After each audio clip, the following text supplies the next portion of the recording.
Give me one moment. I don't know. We got Councilmember Shade here. Perfect.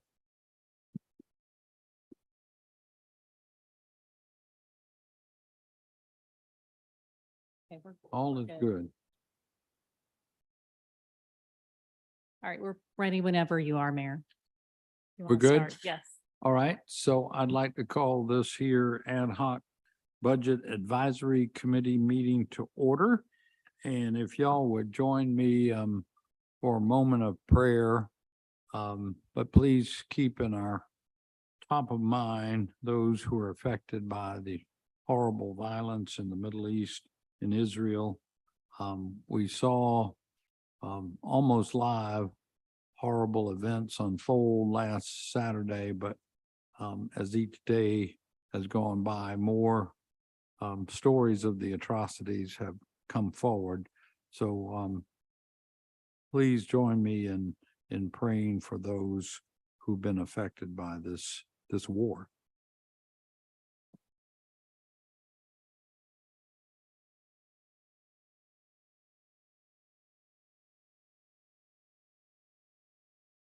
Thank you. Amen.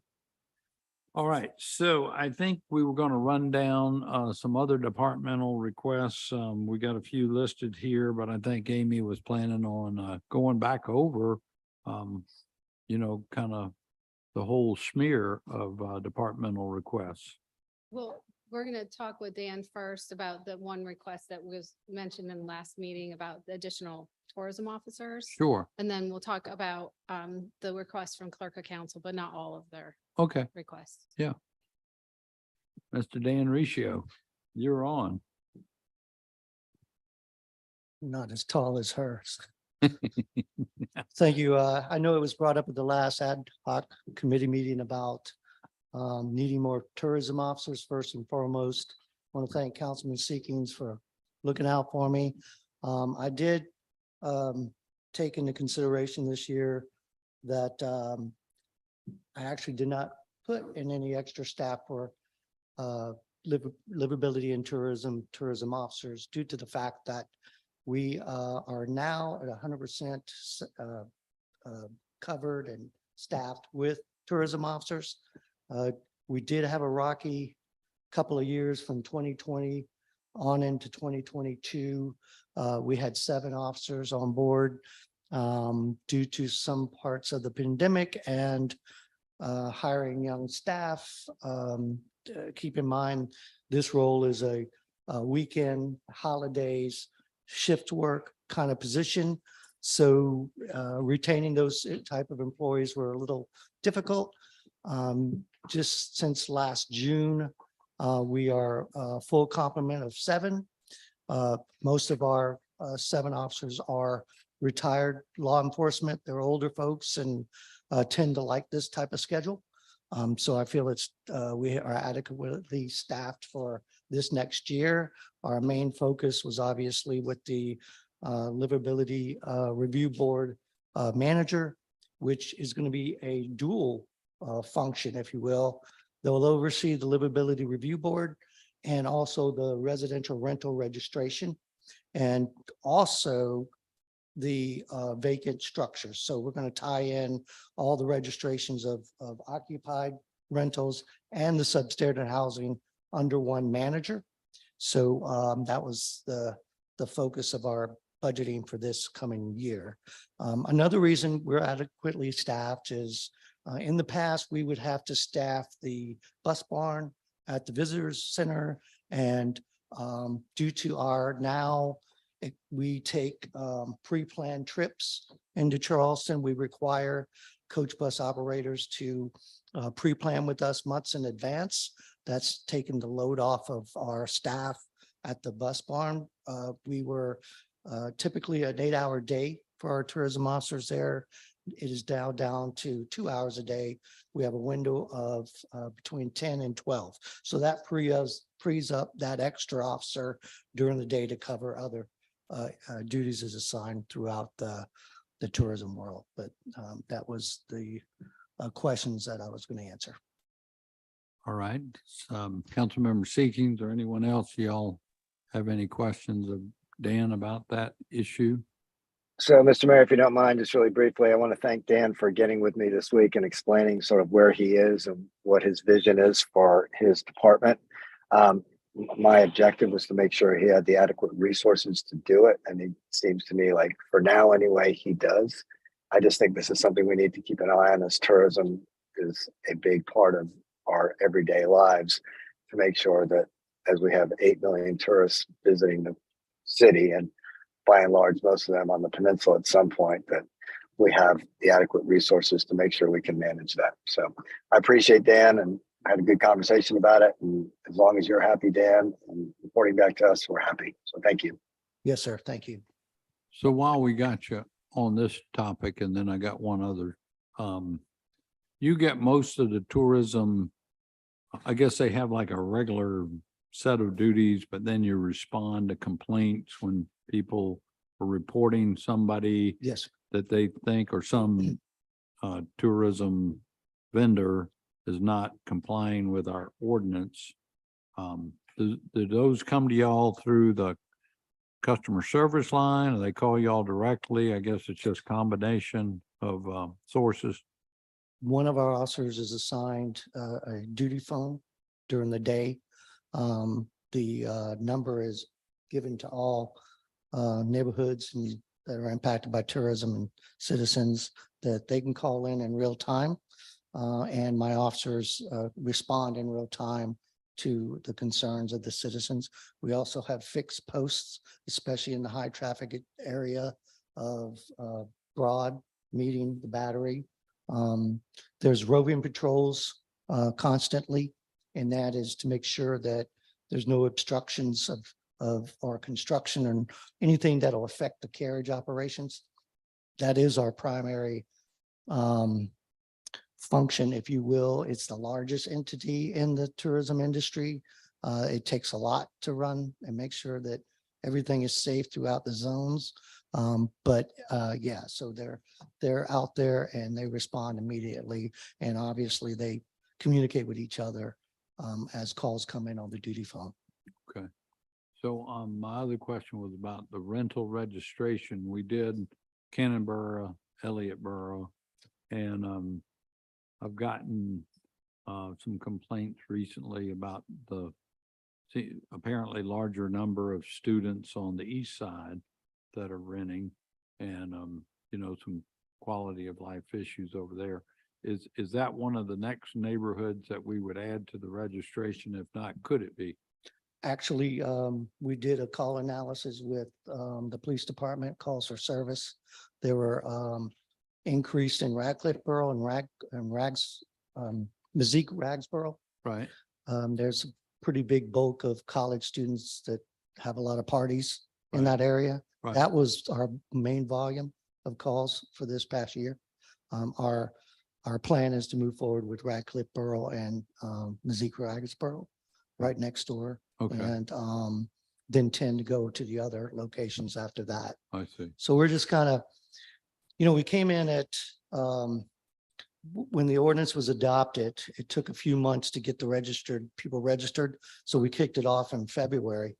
So historically, between February around May, it declines because school's about ready to get out for the summer in May. So to really get a handle on the numbers of calls for service and livability calls, this year will be our true year to really capture all that data. Fine. And we'll have a better data for next year because of the timing of the program, but it's been successful. We've used it 38 times. It doesn't sound like a lot, but that's during the time that students weren't here, which really are, some do stay behind and continue partying through the summer. But we were able to utilize the rental registration, and our goal is holding the owner accountable, more accountable. For example, instead of just dealing with the tenant and the landlord, we actually are serving the owners of the property with either violation notices or summonses. And a bulk of that was because of this rental registration. We're able to reach out to them now and contact them. They're not hidden behind the landlord, if you will, now, because they have to register with us. So that's, to me, is going to be very successful in the future as we obtain more neighborhoods for the program. And Mr. Mayor, Councilmember Shade had his hand up, and then Councilmember Seekings wants to speak again. Oh, sure. Councilman Shea. Thank you, Mayor. So I think you need to hire an ambassador to stand outside City Hall. I was walking over here. I got detained by two visitors who were asking for directions and restaurant recommendations. So we may make a little money, I think, if we had somebody out front giving instructions. Be that as it may. From the livability enforcement side of all this, I haven't heard many complaints about short-term rental issues. Those seem to be calmed down a little bit. So you're okay from your staffing from that side of the ledger? Yeah, absolutely. In the beginning, we had 3 full-time enforcement officers. We are able to manage it more effectively. We now have 2 full-time officers. That 3rd officer returned back to nuisance violations rather than focusing on the short-term rentals. So it actually allowed us to return staff to deal with other neighborhood issues, but it's been very successful. We just hired a new vendor with more capabilities with technology, finding these locations and more accurately.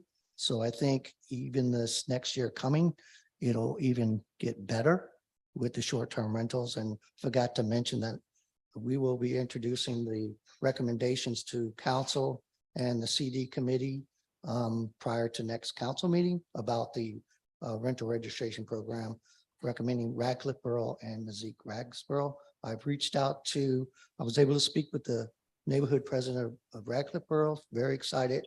I have not heard back from Mezquite Ragsboro, but I'm waiting to hear from them. That was my next question, following up with what the mayor asked as well. So should we expand our jurisdiction on that registration? Well, that's what we're doing. Okay, We started with Ken and Elliott. It's taken a little time to get that up and running. We did that with just our existing staff. Now, with this budget, we're going to have a manager overseeing that program, which will streamline it even more. And we are analyzing as we go. And as it stands now, we anticipate the entire city at one point in time, but it's going to be little bites at a time because there's a lot of work going into grabbing all these property owners because they're a little reluctant on joining the program. So it takes more than one mailing, and we try to be as lenient as possible before we go issue a summons. We haven't had to do that yet. So we're being very patient with them. But it's taken a little coddling to get them on board. and just one more follow-up, and I think you already answered this question, but I just want to make sure. So on your tourism side, you feel like you're fully staffed and fully funded for what you need, or would you prefer any more additional staff members? No, not at this time. Okay. Technology, we've introduced technology quite a bit in the tourism management process. Most of it is electronically and through our GIS database. That even helps with the staffing issues. It's with support because it's not all manual and writing and taking more manpower to get the operations underway. Most of it's done electronically now, and we can capture everything in real time. And in the future, it could probably even get better. And with technology, with GPS, we use GPS now for the equine sanitation. Our goal in the future, as you know, the market areas will change over the next few years. As you may also know, the industry must stay within that market area to operate, nowhere else to conduct business. So we foresee in the future and probably the gate being eliminated. And it'll be like a dispatch type of system, which will be even more efficient. And we're still looking into that already. We're also looking into technology for the walking tours. So that right now they've kind of run on their own. There's no accountability. We are looking at kiosks or stations where they have to check in and check out. So that's another part of technology we're looking at. So every little bit we do and add with technology helps our staffing and reduces the amount of staff to concentrate on those little details. It allows them to be out in the field more than often. Councilmember Seekings. Thank you, Mr. Mayor. All right, Dan. So to the rental registry ordinance and where we're heading with that and back to resource, as you know, we've been at this for a long time. And my sense is that downtown would like to see it expanded sooner rather than later. That council is ready to expand it on the peninsula, but not so much perhaps in other parts of the city. If we work, can I just finish, please? If we just finish the peninsula, do you have the resources necessary within the next 12 months to expand the program across the peninsula, which I suspect there's going to be a demand for it? I mean, you were there at the last town and gown meeting. They are, that is a team that is ready for this ordinance to be peninsula wide. And we've needed it for a long time. Yes. And by the way, and I'm super happy to hear that it's going well in the pilot program, and lessons learned will certainly, I think, make it more efficient going forward. But we've got to expand this thing across the peninsula. And that's what we're doing now with the Radcliffe Borough Mazik. Moving on to those areas, yes, we're adequately staffed. Next year's probably going to look a little different. We'll probably, as we extend or expand the program, we're going to need more people. There's no doubt in my mind. But right now, I'm dealing with what we have sufficiently. But I anticipate after this year and expanding any further, we're going to need more staff. Okay, so we're looking forward now. We're the budget ad hoc thinking about 2024. Are you adequately staffed if we can get consensus on city council to expand this program peninsula wide? Do you have enough staff and do you have a budget to be able to do that? I have a budget to do that. But again, I'm comfortable with where we're going now, having 3 neighborhoods under the belt. And next will be either east side, west side, Charleston Village, and those areas. But as we grow, then obviously we're going to need additional staff. I feel comfortable for 2024, going into 2025. It's going to look different. We'll add more. And my observation, and I think Dan, you to concur with this, that there is not a single peninsula neighborhood that doesn't want to see this expanded into their neighborhood. And I'm thinking particularly about the east side and Halston Village, which are both geographically and population wise pretty big neighborhoods and college adjacent. And we took that in consideration, even though Radcliffe and Zeke Ragsboro is a little less populated than you guys. There were more calls for service, and that's why we decided to go that route. We'll assess it again after or before or during this next year, and we'll make sure that once we move further, because Charleston's and east side are a lot larger. So yeah, we're going to need more staff. I mean, we're totally on the same page about this, and I just want to make sure that we just have the resources as we see fit. Right. And of course, in the meantime, if we get a call for service anywhere, whether we have the rental registry or not, you're responding to the call for service. Absolutely. Yeah, absolutely. And all our officers pitch in anyway, whether it's we do have one officer assigned just to the rental registration now. Yeah. We have a clerk, but then we're going to have a manager. And when she needs help, the officer, we just pull other staff to fill in the blanks for now. Gotcha. Councilmember Shade, did you have another question from before? Oh, okay. All right. Anything else for Mr. Riccio? Dan, thank you very much. Thank you. All right. So, our very own clerk of council, I think, might be next with an item or two.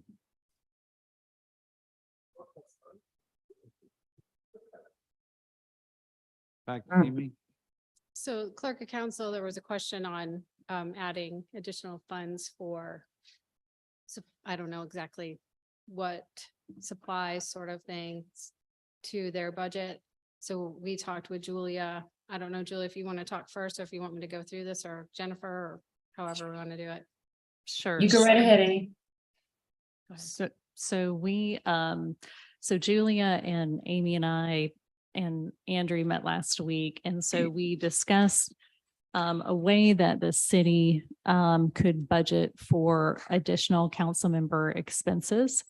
So in the code, it does state that salaries and expenses are to be set by ordinance. And it states that the mayor and council members may also receive payment for actual expenses incurred in the performance of their official duties within limitations prescribed by ordinance. The only issue is those specific expenses are not set out in the code. And so that's what we're missing. So what we would like to do is actually have a code amendment and have either maybe this committee or the ad hoc rules committee meet to determine what expenses everyone would like to have covered and then codify it. Just because I know everyone's requests are going to be different. Everyone may use that money for different items. And so I would really just be guessing how much money everyone would need. I know at our last meeting, I heard council communication, constituent communications, flyers, postage. And so what we would like to do is once that's been established, we would just up the amount in the council member admin line item. For the travel, our request for that would stay the same. And for any council member who does not travel during the year, they would not be able to use any of that travel money. The travel money needs to stay under the travel budget line item. So we would only be looking at increasing the council member admin amount so that you would have additional funds in there. It's just a matter of determining how much money do we need in there. And so we need to find out, okay, what expenses do we want to put in the code that the city can cover? So right now we already purchased letterhead, envelopes, business cards as needed. That's what that line item covers. But if there are additional expenses, we just need to figure out what that is and put that in the code and try to get a good idea of, the amount that each council member will need. So the thought is kind of like the travel budget. You have so many dollars. What are we proposing for next year?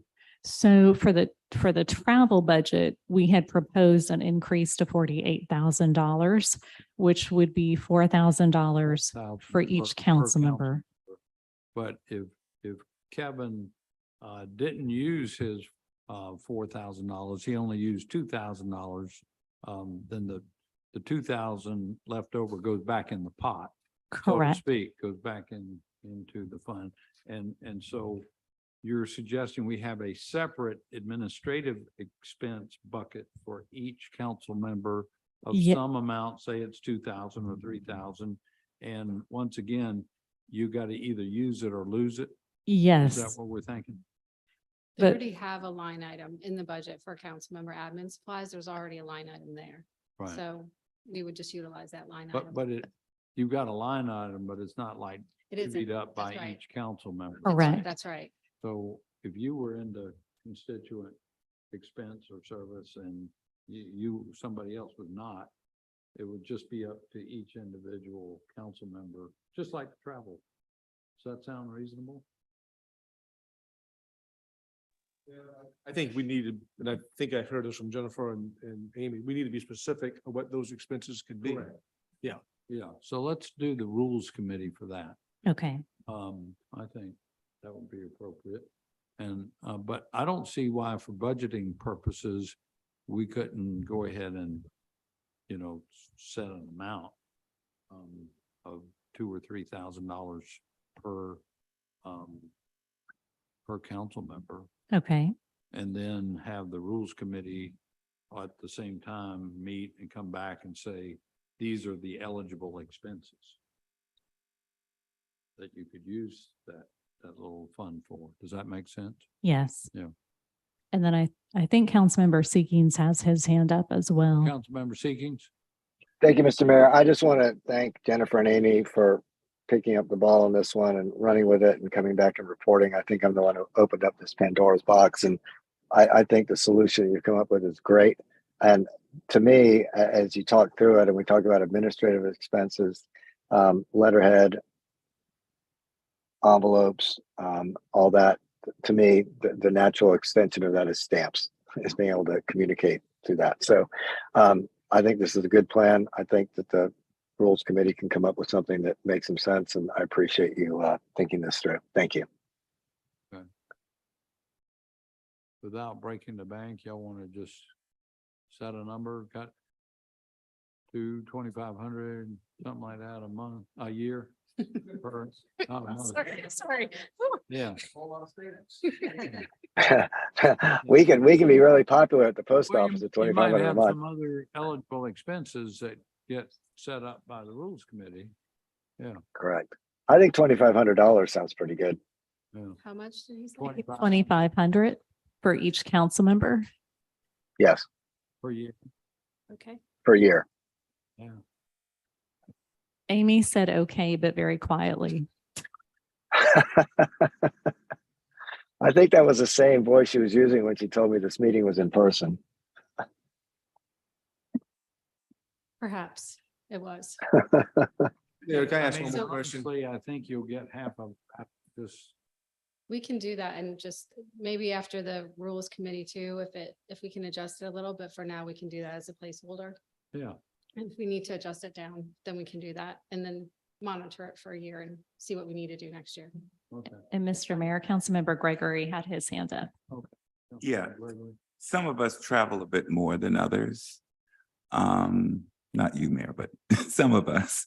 And my question is, if you don't use your 4,000 for travel, can a percentage of that be placed in the administrative pot?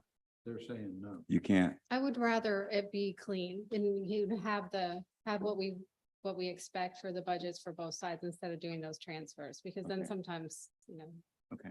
Yeah. so I'd rather it just be clean. Okay.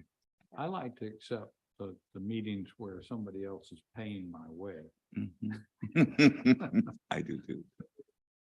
like Mr. Bloomberg. Okay. What's that? So, Madam Clerk, how many of us are traveling? And is it $4,000 a reasonable number now, or is it? So not every council member is traveling, but in order to keep it fair, we have to ensure that there is enough in case each council member does want to travel. So I think we only had, I'm just counting off the top of my head right here, we've got, I think we had 4 to 5 that traveled this year. And so I think just as an estimate, 4,000 would probably be a decent amount to get everybody to 2 trips. I don't know that I could promise 2 NLC trips because those typically are a little more costly, but maybe 1 NLC trip and 1 municipal association trip. If you want to increase it even more, you can. But so unfortunately, we only have a few council members that really take up the opportunity to travel. Sometimes we have council members, just their schedules may not allow it, or they've already attended a number of NLC or MASC meetings in the past.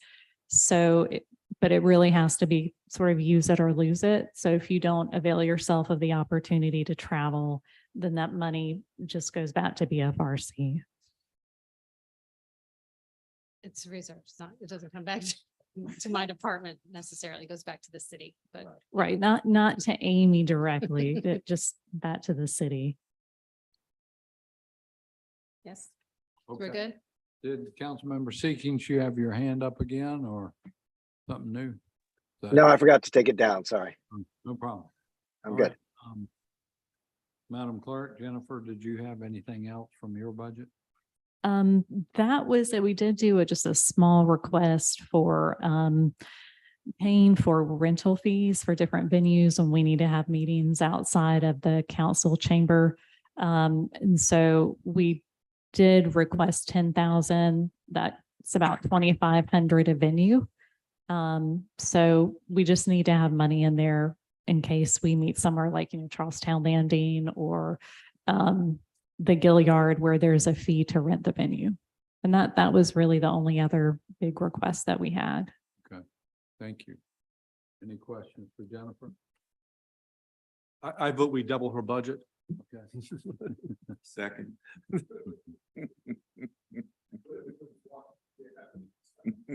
All right.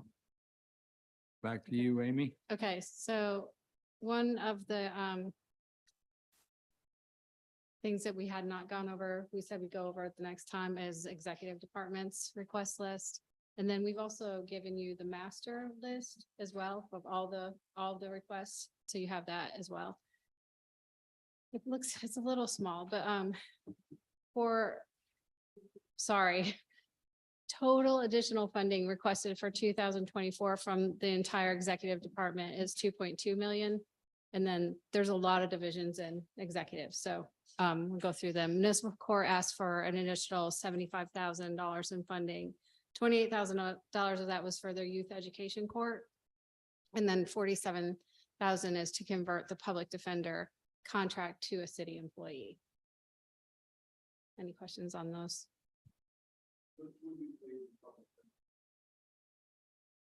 Yeah, Yeah. right now you pay him, it's a contract employee. And I think it's budgeted, he's a contract employee and it's budgeted Yeah, 60,000. 60,000, that's right.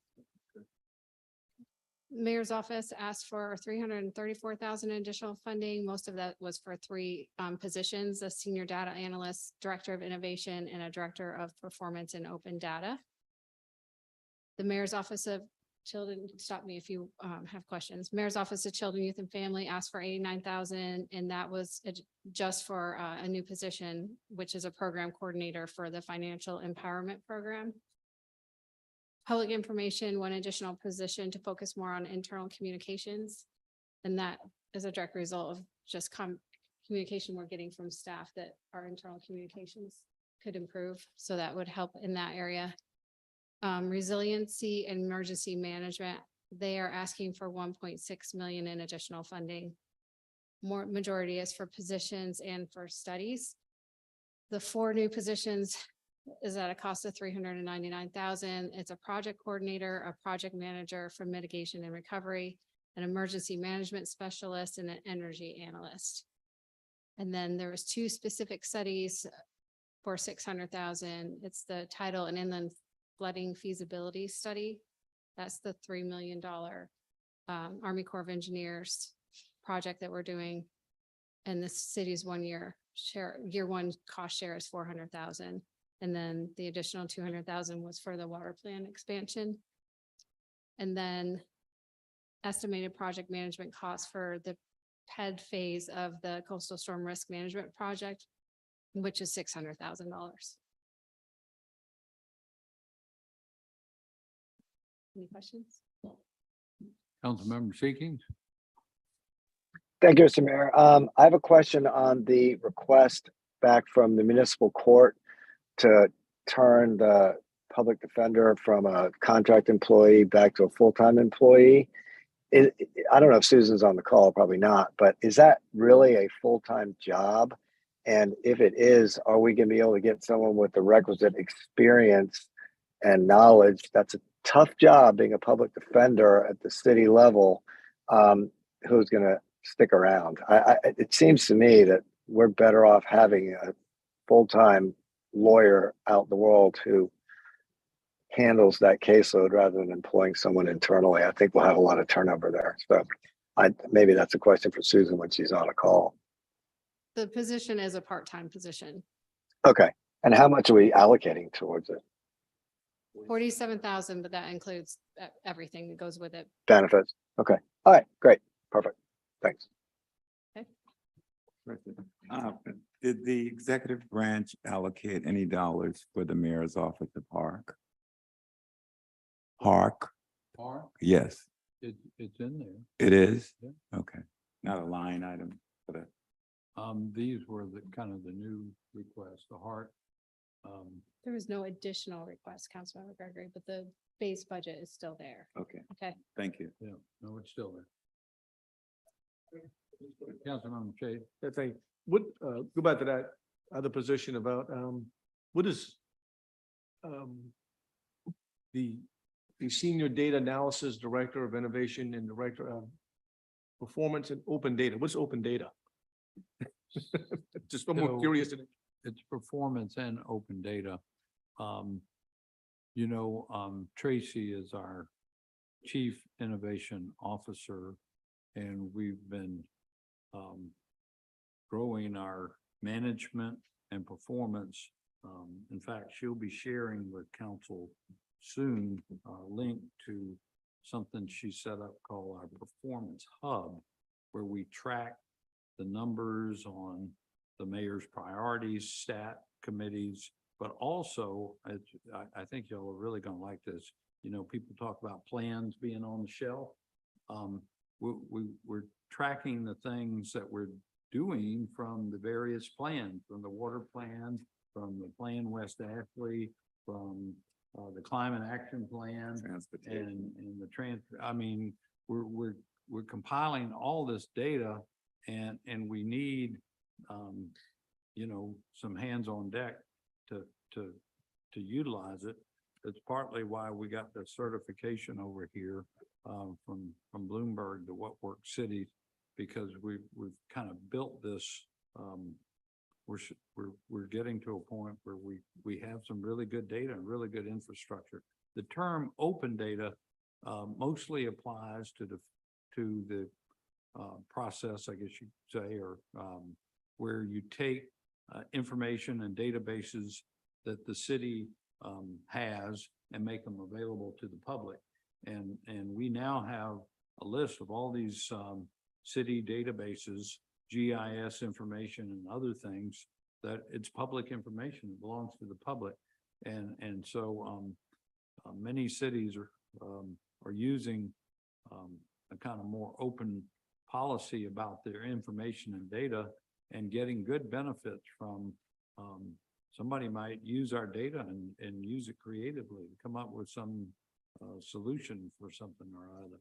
But anyway, we're at that point. You need somebody to help manage all this information and to properly utilize it so that it helps us run more efficiently. That's the bottom line of what we're trying to do.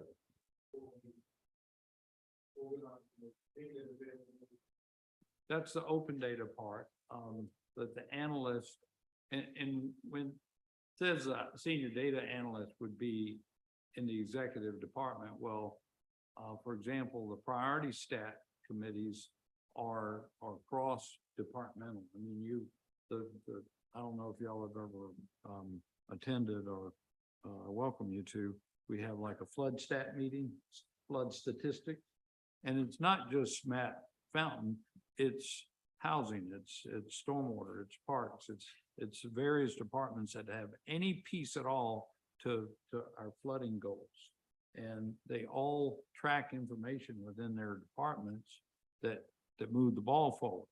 And so the data analyst isn't somebody that would just be confined to City Hall or one department. It would be almost like having an internal auditor, can do different things in different departments. The data analyst will be available to help us analyze data or numbers, information, no matter what the task or department needs are. Does that make sense? Sort of. Yeah. Whose performance ultimately are we evaluating? Will the analysis of the data go all the way down to individual departments, individual department heads, and individuals within those departments? It does. Yeah, it does. At least on the priority staff committees. Housing is another one that we do. And, you know, we're tracking the numbers of houses that are rehab, the number of units that are produced, but So do you have, so do you have specific benchmarks or goals to determine whether or not they're being met based upon the that's evaluation? correct. And they can be a moving target. They get evaluated from time to time, even what we're measuring. Okay. What are the things that we're measuring in the housing department related to flooding? So we had a meeting the other day and they were tracking the number of the elevation of the different affordable units that we have to ensure that, I mean, the goal is don't build any affordable units where it's going to flood. You know, so you got to, what are you going to track in order to achieve that goal? So those kinds of So we're getting Yeah. closer to developing performance standards, which would measure performance correct, all the way down. correct. Thank you. I'd say it's more on a departmental basis than an individual basis, to be honest with you. Which is the department head. Yeah. Okay. Right. Thanks, Mayor. Yep.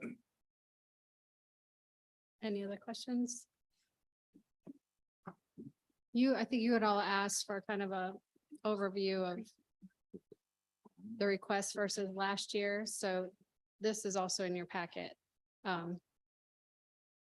But this, I just put it on the screen as well, so you can see the request from each of the departments, and then what their request was in 23, the variance, and then we also added the amount of funding that we approved in 23, so you can see for each department how much was funded.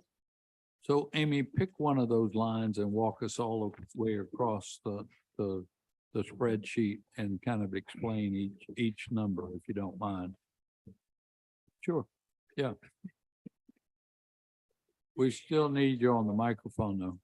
Sorry, since it's the top line anyway. No, it's good because it's the top line. So in 2024 for BFRC, our total additional request was $218,461. In 2023, we asked for $415,038. So we're asking for $196,577 less in 24 than we did in 23. And the funding amount that was approved in 23 was the 364,842. So in 23, we funded 87.91% of the request. And that's how it is for each department. So you And can this see is just the additional additional, request beyond your base budget, for lack of a better word. right? Okay. So like for parks, they asked for almost 6.3 million this year. They asked for 5.3 million last year. So they're asking for $903,000 more this year than they did last year. And we funded 2.3% of their 5.3 requests last year for 43.5% of what Yeah. they requested. Does that make sense? Mhm. Oh, in 23, the general fund total, you had 19 million and change in requests. And we honored about half of those requests, a little over half. Mhm. Okay. Oh, I mean, and we got about the same gross number, 21.5 million new funding requests for next year. So Right. if we just followed the same averages, we, I don't know if this is a good way to do it, but, you know, if we followed precedent, we'd be approving about half of that amount as well. That's right. And probably be able to have the funding ability to handle that. That sound right? We wouldn't. It all fund it. depends We on what wouldn't you fund it do. unless we did, right? So Yeah, yeah. yes. Right. Makes sense. Mhm. Good. Is there anything else you need from us to look at that or? Okay. All right, and then the summary of positions requested by department. 70 positions were requested this year. And it just breaks them down by department. Fire, parks, and the executive bigger than usual because we're been growing our Dale Morris has a couple of requests in there and then all this data requests. I think honestly, we could ration it and do one or two of those on the data side for 24 and then wait another year for the third one in 25. But that would be consistent with what we normally do percentage wise. Just a general question. Because this is additional staff, That's right. over and above the previous allocation. Mhm. And in some cases, there are vacancies in those departments. Oh, yeah. And in most cases, the departments are still meeting their goals. And correct me if I'm wrong, they're still meeting their goals. And they're doing that through various methods. They can do, some of them do the contracting out, private, et cetera, et cetera, et cetera. A little bit over time. Right, a little bit of overtime, et cetera, et cetera. And in doing that analysis, they use up, I'm assuming, they use up all of those staff years. Okay, and by staff years, I mean whatever we allocate them, which justifies their need for additional staff. If you're following me. Mary, you're squinting. Let me try it I was again. listening up Yeah, there. yeah. What's that? Yeah, Tell me let that me just try it again. Okay. If departments have a vacancy, some of them have large vacancies, and they're supplementing those vacancies through indefinite quantity contracts or whatever. And so one would assume that they have used up all of their funds for the staffing that they were allocated.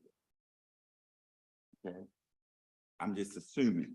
Okay, it may not be true. It's not true. No. I know it's not, and that's where I'm heading. Okay. That if you're making all of your goals, okay, even with all the supplementary kinds of things you do to make it,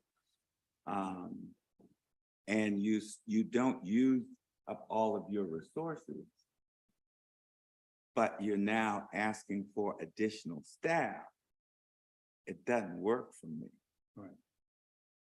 Because if I made my goals, okay, and I still didn't use up all of my resources, then how do I justify requesting additional staff?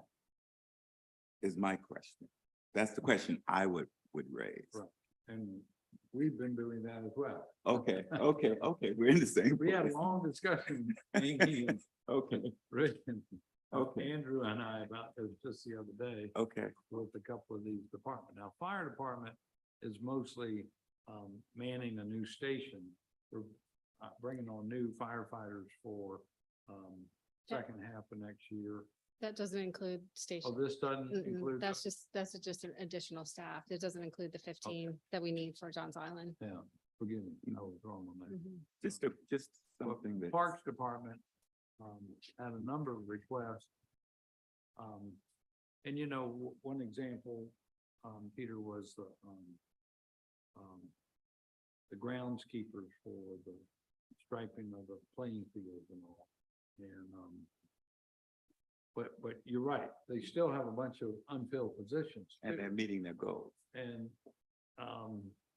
well, some folks Either they are or they're. aren't satisfied. Okay, So, But you see what I'm going, I'm just trying to follow the dollars Yeah. and figure out how we could justify. but we're it. having those same discussions. Okay. I promise you. Perfect, thank you. And when we go through all of the requests too, you'll see our recommendations and why we recommended or did not recommend a position. And so we will have some of those discussions. Appreciate it. So then, But we're Okay. not recommending.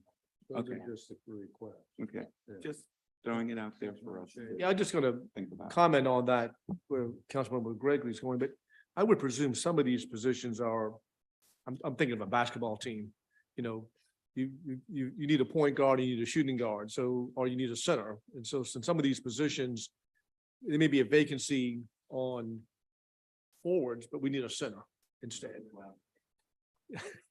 It's one team, but if you, but no, it just, the salaries are based on the nature of the position. So if it's in the fire department, this is an administrative position. As opposed to a firefighter position, the pay is gonna be different. And they want to keep that vacancy open for the firefighters that they need to plug in, but they may need an administrator.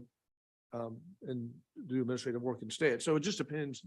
I just presume that some of this may be added work or new things that need to be done, you know, just while there may be a vacancy in one division of that department, there may be a need that's growing someplace else. So that's, I guess, part of the analysis of what we're trying to understand with this. and if you look at the master request list, it'll tell you what that position is, why they're asking for that position. So if you look through that before we meet on Monday, that would be great. Okay. Any other questions on this?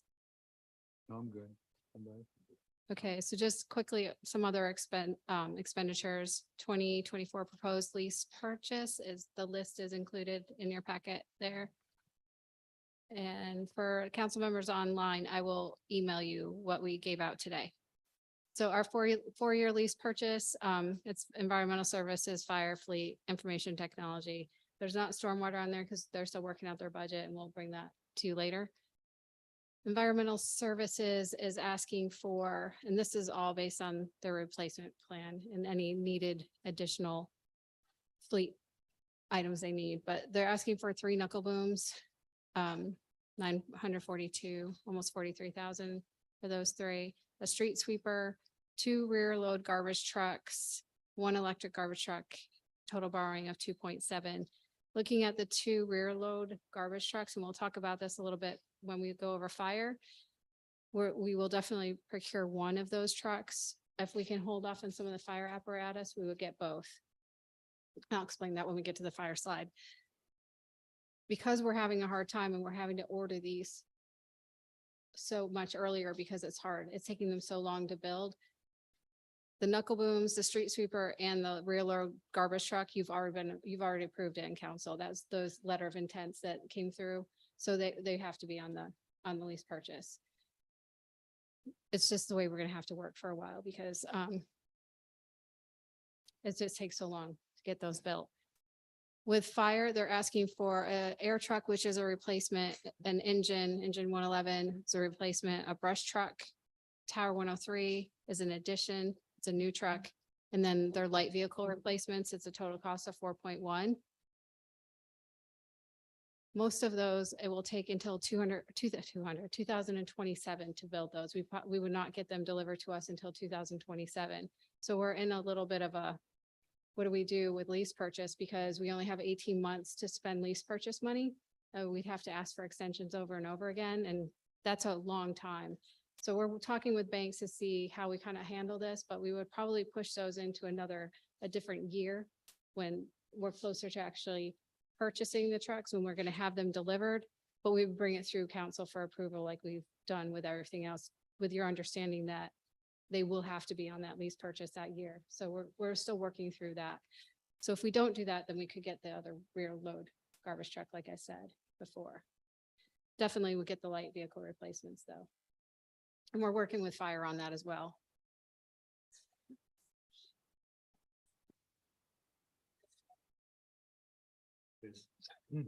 Oh, sorry, Councilmember Taylor. Thank you. All right, so Big I number. thought you were gonna Go ahead. on the rear It's load, flabbergasted by the number. on the rear,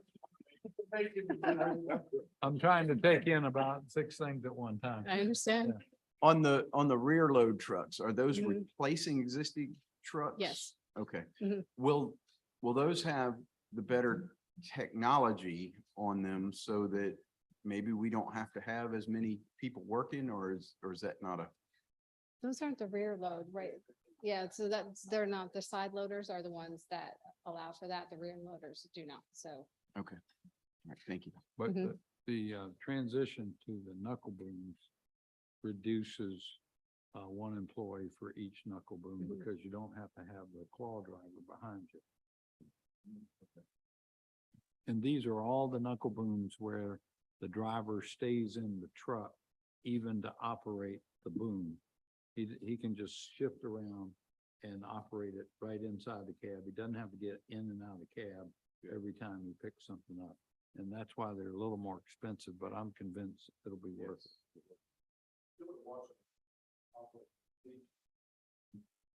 Oh, yeah.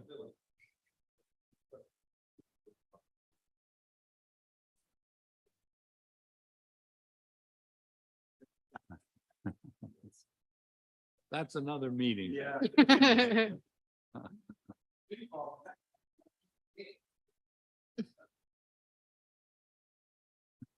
So the only thing I see on this list that I would question Scott on is where you've got 5 unmarked sedans, non-pursuit, whether those could be EV vehicles rather than gasoline. You got ahead of me, Mayor. Huh? We can ask Scott that. We Yeah. can ask him, right? We'll talk to Scott about that. Yeah. Fleet management, they're asking, there's all replacement vehicles, 8 trucks, 1 SUV and 1 Pro Patch M2, which I had to look up to see what that was. And it's an asphalt patch truck. And the total cost would be $838,550 for all of those. And this does not include whatever positions we approve in the budget that require a vehicle, we would have to add to this number. So this number does not include that. Any questions? Information technology, PC replacements, there'll be 2. Want me to go back? Okay. Councilmember Gregg. Yeah, at what point are we going to start transitioning into electrical vehicles? We're supposed to be doing a plan for that, right? We're applying for grants so that we can get a good plan in place for that. And so we're trying to do that and have a, Smooth transition. Yeah. Okay. Thank you. We bought a couple of Mhm. this year. We had on that list to get our first electric garbage truck. I was just trying to say that if we get sedans that the pickup trucks are still more expensive and harder to get. But a sedan, if they're not using it like a real marked police car, I don't know why we couldn't buy an EV for that. So that's what I was raised. We're starting. Yeah. Mhm. Trying to incorporate some every year. But definitely working on a plan to transition. So for information technology, 200 desktops and 50 laptops replacements. Police NDT replacements, 92 of those. Fire MDT replacements for 15, and the total cost is almost 1.4 million.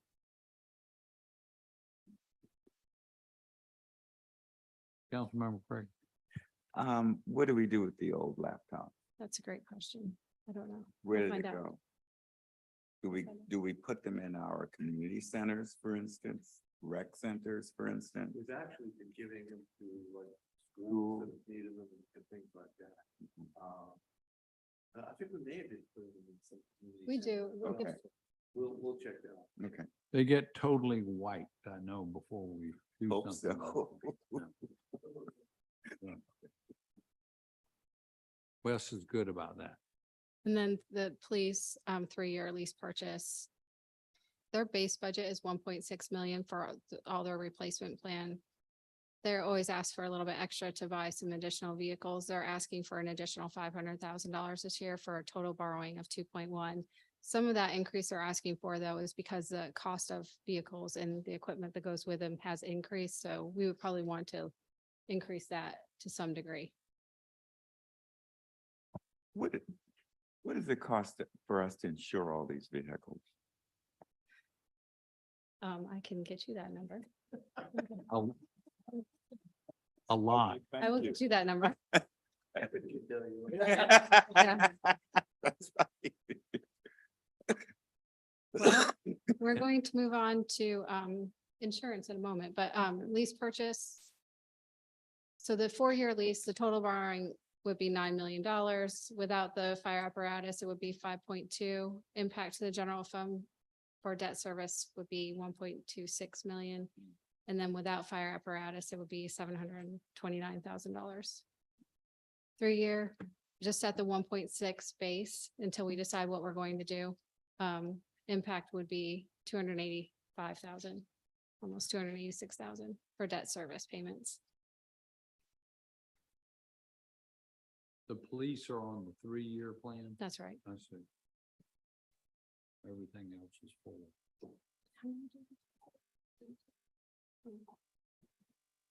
So we replace 30 marked police cars every year is what we do.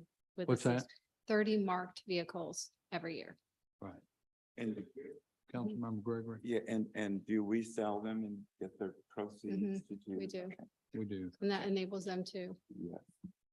And I've asked staff, by the way, in anticipation of our move, even though we're a couple of years away, on the public works facility, you know, any junky leftover vehicle or, you know, laying around, let's start getting rid of that junk. And, hopefully we're not insuring those things if they're not going over the road, but we do have some old Scows and other things that are just taking up space up there, and Matt Altop is on a mission over the next year or two to get rid of all the junk so we don't have to move it. Property insurance, we're projecting a 9.26% increase in 2024. Estimated budget would be 5.4 million. 459 increase from 2023. Nationwide increase in insurance is about 15% is what we're seeing. This also would include, we have some additional policies we procure too for cybersecurity and things like that. So that's some of the increase. Councilmember Shealy, does that sound right? That might be conservative. The way things are going right now, I mean, it's crazy out there because you get supply issues, limited, it takes a lot longer to get something repaired, and claims are just increasing like crazy right now on insurance. So, I mean, that might be, 1.26 might be low. I don't know. We're with the IRF too, though, so that makes it a little bit Right. different than being, That's true. but we'll look at it again. And we look at our deductibles every year and all like that on the policy. It's $1,000. It's Hmm. $1,000. Okay. Rent, slight increase for 2023 of approximately 4.76 or 97,000. It's just mainly due to escalation in our rental agreements. And then thought we'd talk about cost of living, pay plan adjustment a little bit, just to give maybe a scenario, look at some options.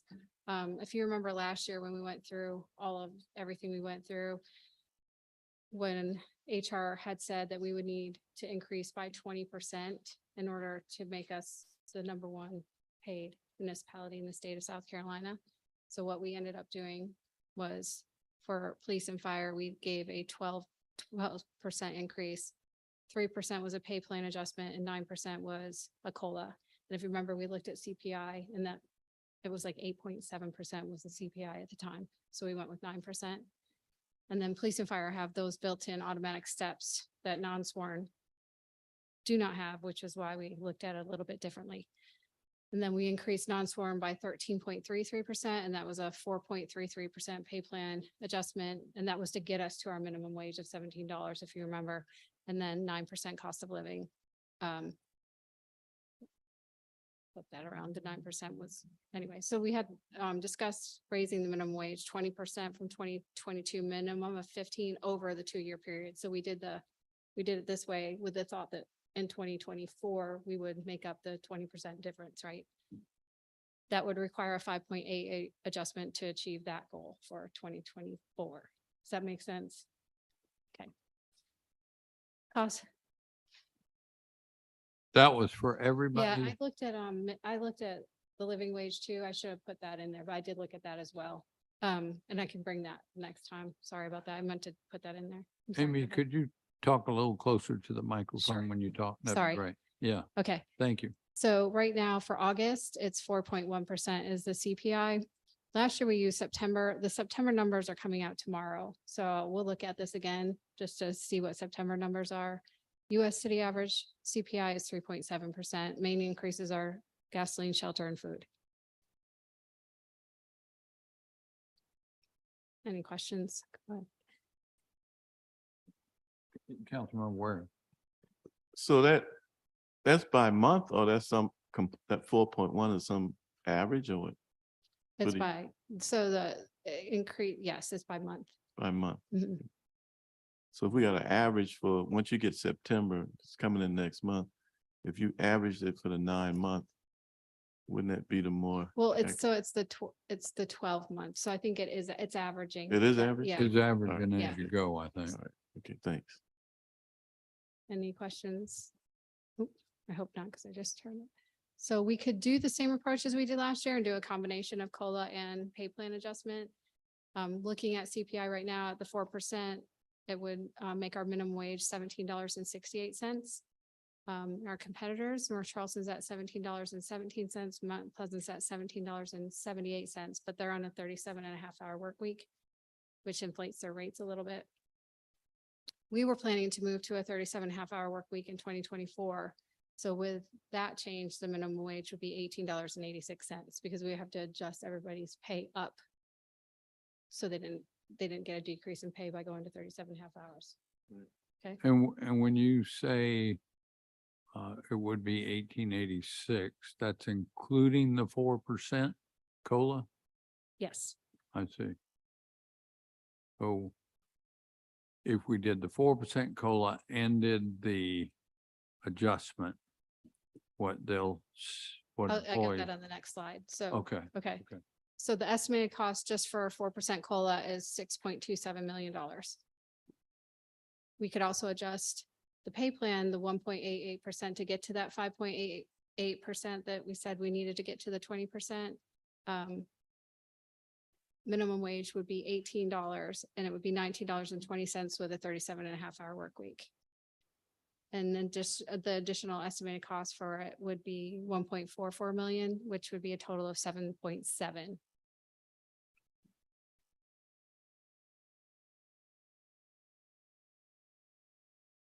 Councilmember Waring. What was the total cost last year? Yeah, it was $16 million, yeah. How much? 16 million. 16? Mhm. So this is a deal then.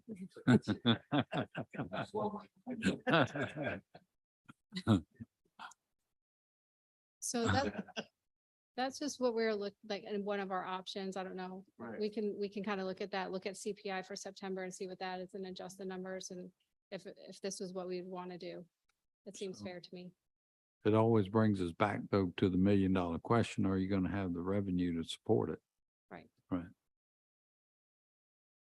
Will you make Yeah. that a priority and you take away everything? Councilmember else? Shade and Amy, Mhm. go back to the other side, because I'm reading one thing, and I think you said something else. So a 4% COLA makes our minimum wage 17.68. Mhm. But by going to a 37.5 hour work week, it's actually 18. 1886, right? All right, so without the adjustment, we're still competitive, if not ahead of some other municipalities. Mhm. What does that do then for the folks who are above? Do we? Everybody's So getting, everybody- everybody's getting the same cost of living increase Exactly. on that. So So one that's good- not gonna have it, because one we good talked thing about that about last I'm year. sorry, go ahead. No, we talked about last year as we were making these increases, how that impacts the more senior staff members. So a COLA is good because it gives all existing staff a pay increase. when you adjust the pay plan, it hits the pay plan. So when you have new employees come in, then they end up being really close to the people that have been here for a long time. So doing a smaller adjustment to the pay plan, which would make us competitive when we're recruiting, right? But giving the existing employees an increase is better because it keeps them above new employees coming in, which is some of the problem that we've seen over the years. Can I just do a follow-up then? Sure. Sure. So I don't know if you've got that further down. So how are we, because we've talked about this significantly regarding department heads.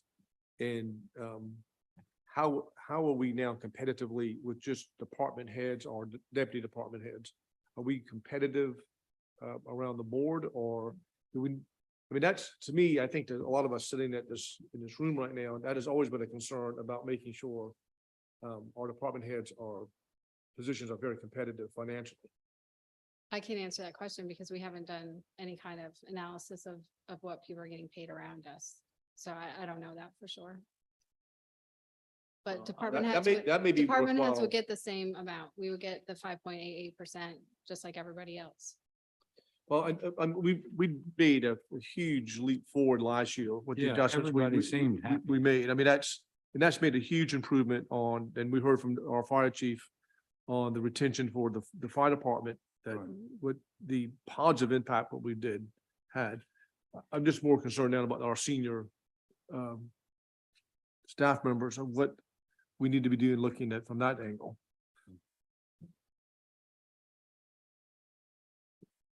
I think last year's adjustments, was well received, and, hadn't had anybody knocking on my door, I'll be honest with you. We haven't done an official comparison, but the last one we did a couple of years ago, we weren't that far off, number one. Number two, we made some adjustments where they were where we felt they were appropriate. We looked at this a couple of years ago. I'll let them come up. Oh, there you go. We looked at them all a couple of years ago, and then we adjusted them to try to make sure that they were at least above the median of the comparables. And then I think last year with this adjustment that we gave everyone, we really gave the department heads a pretty good bump. And I think with the things that Amy proposing, a COLA and a pay adjustment, they'll even get more of a They'd bump. get another bump. Yeah.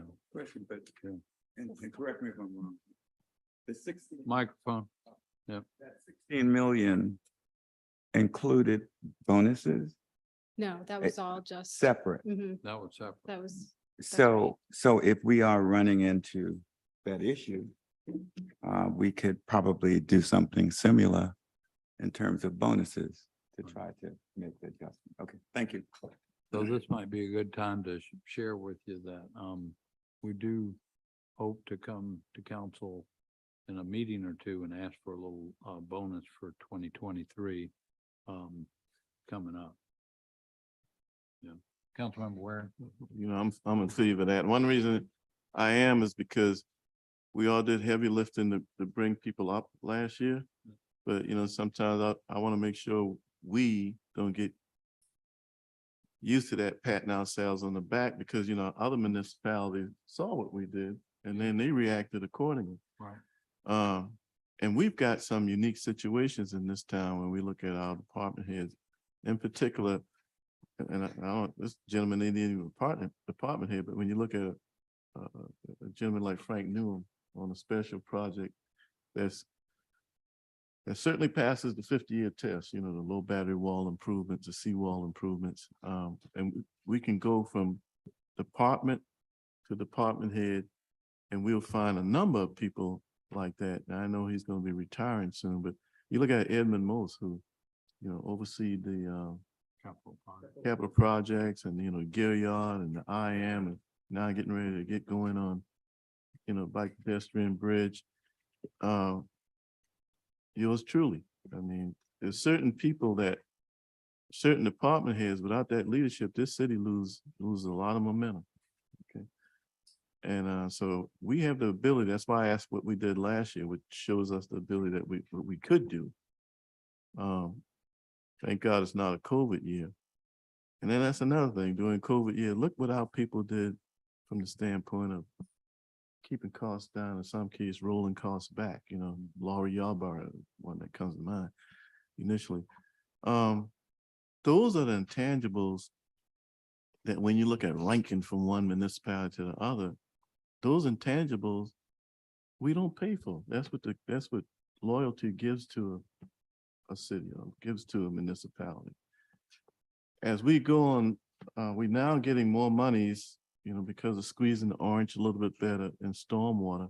One of the big problems we have is Mr. Fountain can't find project managers to head up these projects. So now we're subject to have money, but then hiring a project manager to oversee it.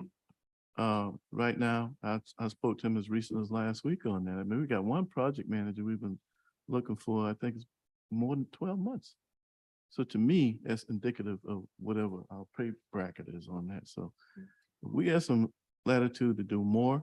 I certainly would encourage that wholeheartedly, because the institutional knowledge that our department heads have, and in particular, some of the people, frankly, that are below that are tantamount to being project manager. I mean, what do you call a Frank Newman? I mean, what do you call a Edmund Most? I mean, not a department head, but the private sector would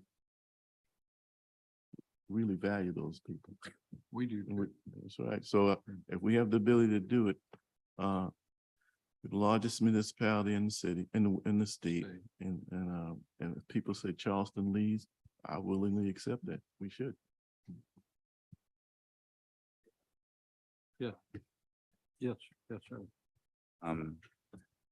When we have storms, when we have hurricanes, our essential people are out there, Right. taking the risk.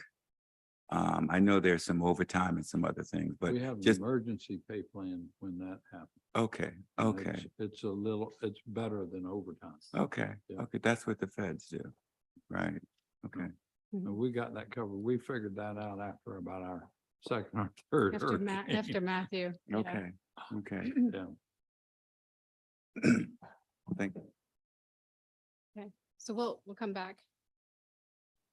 As long as y'all declare with me an emergency, we put that plan in right away, the emergency pay plan. Mhm. So our next meeting is Monday. It's kind of quick, at 4.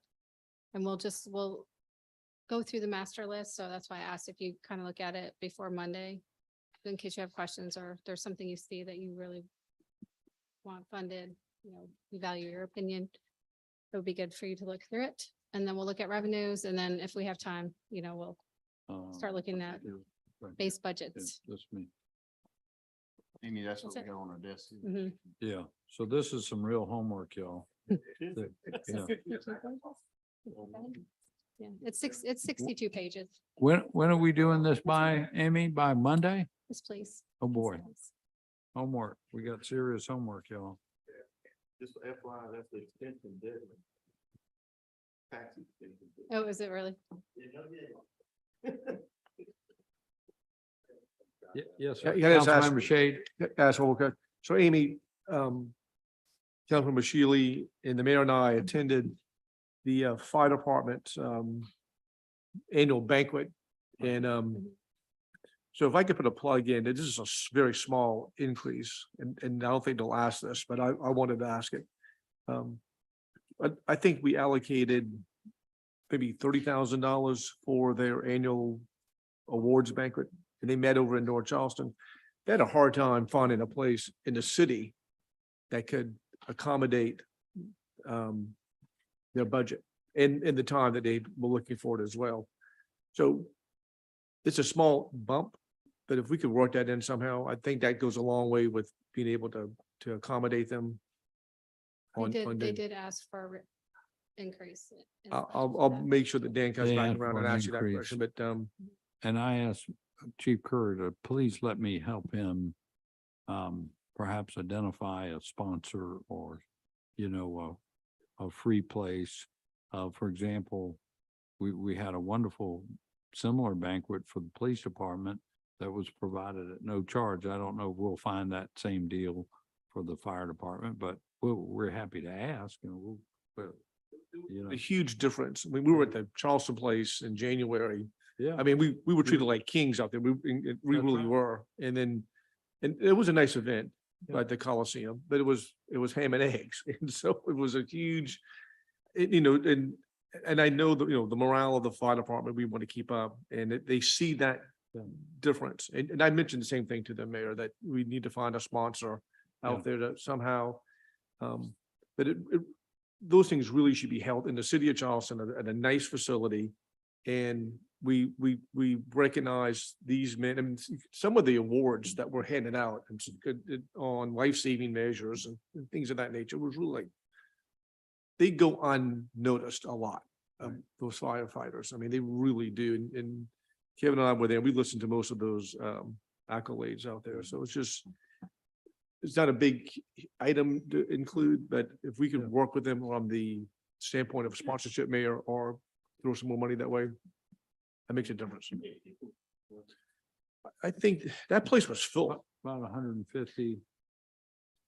Yeah, it was that, we were in the North Charleston Coliseum in one of those event rooms. Yeah. It was a nice setting. Yeah, no, it was fine. yeah. But we can do that in the city somewhere. They could, the cost of the Gill Yard, the cost of other, I mean, I asked them that same question. The cost of the Gill Yard and other facilities was beyond their. They didn't ask for help. They will ask for help next year.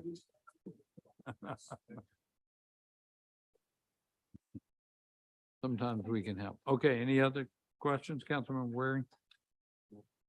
I mean, this is just a general question. I was riding through neighborhoods yesterday in the district, putting signs in yards. Got me working. And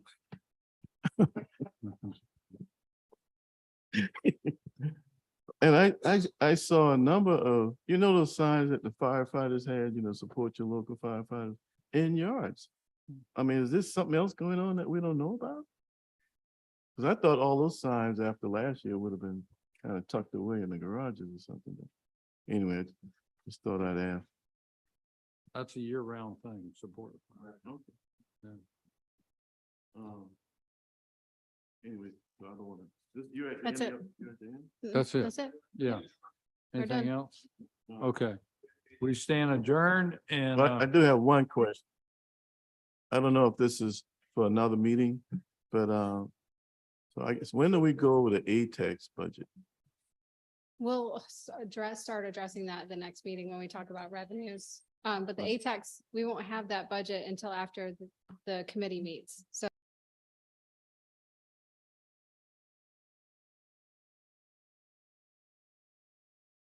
the full budget, but we can talk about the revenue side of it. Let me throw out a request that you all probably don't know about it. I'm bringing, I'm gonna read an email from Lisa Franco. I'm attaching the study that we asked our original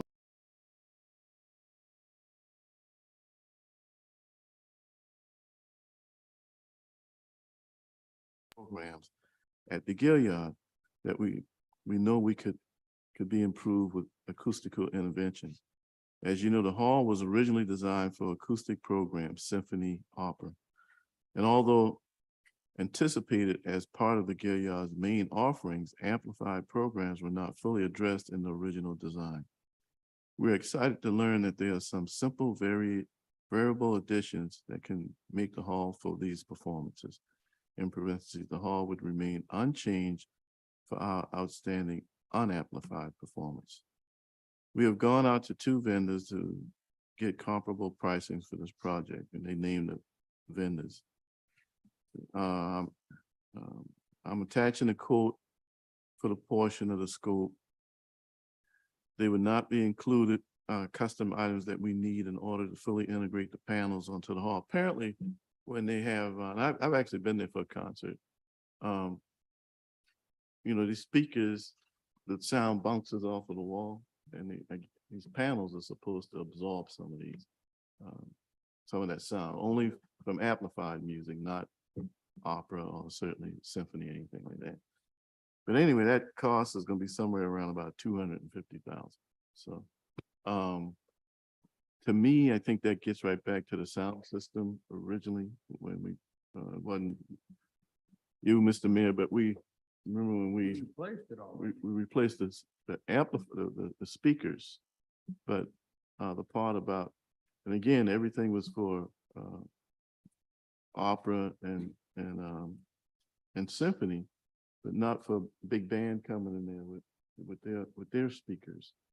So that absorption of that, I guess, vibration is what the consultants coming from. I actually think at least some of that the city ought to consider paying for, because at the end of the day, it's our hall, and that should have been part of frankly, the construction, so.